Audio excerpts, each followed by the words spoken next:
Ինչու ես Տիրոջը Տեր ասում, բայց անօրենի կամքը կատարում։ Ինչու պիտի անօրենին ծառայես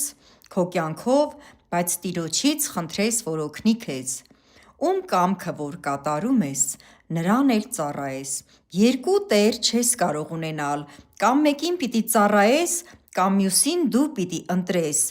Մահ և անեծք, կամ կյանք և օրհնություն, դա քո որոշումն է, քո ընտրությունը։ Միայն դու կարող ես փոխել քո կյանքի ընթացքը։ Եթե ընտրես Հիսուսին, ընտրելու ես կյանք, օրհնություն, ուրախություն։ Եթե անօրենին, ապա մահ, անեծք, անհաջողություն, տրտմություն, հուսահատություն։ Չկա երրորդ ընտրությունը՝ կամ չար, կամ բարի, կամ անեծք, կամ օրհնություն, կամ մահ, կամ էլ կյանք։ Հավիտենական կյանք Հիսուս Քրիստոս մեր Տեր Հիսուսի հետ։ Ամեն։